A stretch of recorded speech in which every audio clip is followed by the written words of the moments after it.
Bonjour à tous, aujourd'hui on se retrouve pour une nouvelle vidéo, le thème du jour, les fractions. Chapitre 1, découvrir les fractions. Certaines quantités ne sont pas entières et ne peuvent donc pas être exprimées à l'aide d'un nombre entier. On a alors besoin de nouveaux nombres pour les exprimer. On appelle ce nouveau nombre une fraction. Fractionner signifie découper, partager l'unité. Attention, lorsque l'on partage l'unité, les parts doivent être identiques. Sinon, cela ne fonctionne pas. Rappelle-toi, si tu partages un gâteau, tu ne voudrais pas avoir une part plus petite que celle de ton copain. Alors attention, dans une fraction, toutes les parts sont égales. Regarde au tableau, c'est une des manières d'écrire une fraction. Tu remarques qu'il y a un nombre au-dessus, un nombre en dessous et une barre au milieu. Te rappelles-tu comment s'appelle le nombre au-dessus ? Le nombre du dessus s'appelle le numérateur. C'est le nombre de parts égales que tu prends dans ton gâteau. Comment s'appelle le nombre en dessous de la barre ? Le nombre en dessous de la barre s'appelle le dénominateur. C'est le nombre de parts égales que tu as découpé dans ton gâteau. Par exemple, ici, tu remarques qu'il y a un 4 en dessous de la barre. Cela veut dire que tu as coupé ton gâteau en 4 parts égales. Et le chiffre 3 au-dessus signifie que tu as pris 3 parts de ton gâteau. Pour mieux comprendre, représentons notre gâteau. Le gâteau que tu vas voir apparaître, je vais le couper en 4 parts. Non, attention, 4 parts égales. Voilà, c'est mieux comme ça. Il y a donc 4 parts dans mon gâteau. Combien de parts vais-je prendre ? Ah oui, je me souviens, il y avait un 3 au-dessus de la barre. Je vais donc colorier 3 parts de gâteau. Ce sont les 3 parts de gâteau que je vais prendre.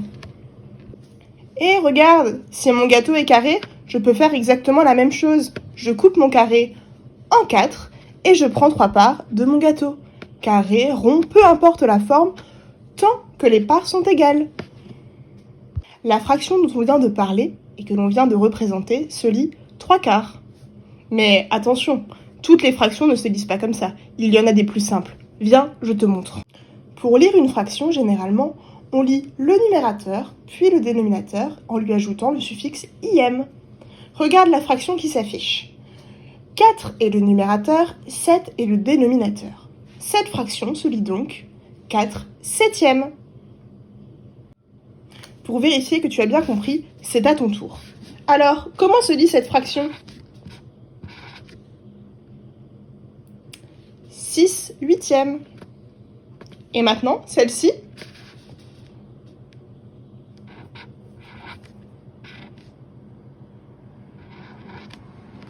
10 sixièmes.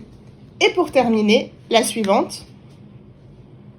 Attention, cette fraction est un piège. Rappelle-toi le gâteau vu précédemment. En combien de parts était-il coupé ? Exactement, il était coupé en 4 parts et nous parlions donc de quart et non de quatrième. La fraction se dit donc 1/4. Ah, il y en a d'autres des comme ça. Ce sont des fractions simples, mais il faut les connaître. Voici quelques fractions simples que tu dois connaître. Lorsque tu coupes un gâteau en 2, on parle de demi. Voici un demi. Lorsque tu coupes ton gâteau en 4 parts, nous parlons de quart. Voici la fraction 1/4. Lorsque tu coupes ton gâteau en 3, on parle de tiers. Voici donc la fraction 1/3. Lorsque le numérateur et le dénominateur sont identiques, alors rappelle-toi toujours que la fraction vaut 1. Si tu partages un gâteau en 10 parts et que tu manges 10 parts, tu as mangé le gâteau en entier, donc une unité. Si tu le découpes en 3 et que tu manges les 3 parts, tu as encore une fois mangé tout le gâteau. Donc voici plusieurs exemples de fractions équivalentes à l'unité, donc à 1. 5 cinquièmes, 10 dixièmes, 2 demi, 3 tiers. Sauras-tu en trouver d'autres ? Une fraction peut aussi être plus petite ou plus grande que l'unité. Tout d'abord, une fraction plus petite que l'unité. Lorsque le numérateur est plus petit que le dénominateur, alors tu peux être sûr que la fraction est plus petite que 1. Lorsque la fraction est plus grande que 1, cela veut dire que le numérateur est plus grand que le dénominateur. Alors, la fraction est plus grande que 1. Il te faut donc plus qu'une unité. Par exemple, prenons 8 quarts. 8 est plus grand que 4. Donc, cela signifie qu'il va te falloir plus d'une unité. Imaginons-nous un gâteau. Je coupe un gâteau en 4. Tu veux manger 8 parts de gâteau. Il n'y a que 4 parts dans un gâteau, donc il va te falloir en réalité 2 gâteaux pour pouvoir manger 8 parts égales. Chapitre 2. Calculer une fraction d'une quantité. Pour calculer la fraction d'une quantité, il suffit de diviser cette quantité par le dénominateur de la fraction, puis de multiplier le résultat obtenu par le numérateur. Pardon, j'ai peut-être été un petit peu trop vite. On va reprendre doucement avec un exemple. Pierre a 32 cookies. Il veut vendre un quart de ses cookies. Combien cela fait-il de cookies? Tout d'abord, il faut retrouver la quantité totale de cookies que nous avons. Nous avons donc 32 cookies. Et nous souhaitons donc les partager en 4, puisque l'on parle d'un quart. Je rappelle que quart signifie partager en 4.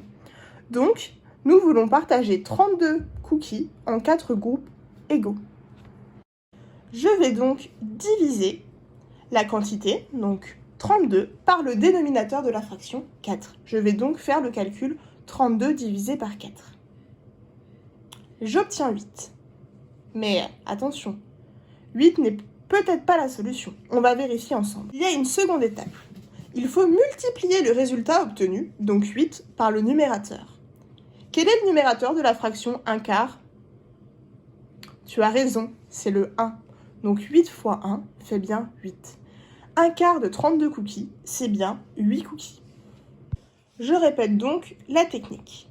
Pour calculer la fraction d'une quantité, on divise cette quantité par le dénominateur de la fraction, puis on multiplie le résultat obtenu par le numérateur. Donc, étape 1, je divise la quantité par le dénominateur de la fraction. Étape 2, je multiplie le résultat obtenu par le numérateur. Allons, essayons avec un autre problème. Tu vas essayer de calculer maintenant 2 sixièmes de 36 cookies. Étape 1, je divise la quantité par le dénominateur. La quantité est 36 cookies. Le dénominateur de la fraction est 6. Je vais donc diviser 36 par 6. 36 divisé par 6 égale 6. Normalement, tu n'as pas besoin de poser ce calcul. Tu dois connaître ta table de multiplication de 6 et te rappeler que 6 fois 6 égale 36. Étape 2, tu dois multiplier le résultat obtenu par le numérateur de la fraction. Cette fois-ci, attention, le numérateur n'est pas 1. Il est égal à 2. Donc, je vais faire 6 fois 2. 6 fois 2 égale 12. 2 sixièmes de 36 cookies, c'est 12 cookies. Pour terminer, un dernier problème. Il y a 24 élèves dans la classe. Les 2 tiers des élèves déjeunent à la cantine. Combien cela fait-il d'élèves? Étape 1, je divise la quantité, ici la quantité est 24, par le nombre du dénominateur. Je divise donc 24 par 3. 24 divisé par 3 est égal à 8. Rappelle-toi la table de 3. 3 fois 8 égale 24. Et ensuite, je multiplie le résultat obtenu, donc 8, par le numérateur qui est 2. 8 fois 2 égale 16. Très bien. 16 élèves mangent donc à la cantine. Allez, encore un petit peu d'entraînement. 2 quarts de 100 élèves de l'école mangent une pomme au goûter. Combien d'enfants mangent une pomme au goûter?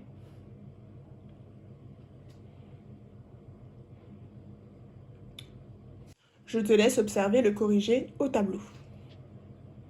Un boulanger a 200 baguettes prêtes à être vendues. Les 2/8 sont achetées par Madame Janvier. Combien a-t-elle acheté de baguettes? Voici la solution. Je vais m'arrêter là pour aujourd'hui. Je reviendrai plus tard vers toi pour t'apprendre de nouvelles choses sur les fractions. À bientôt!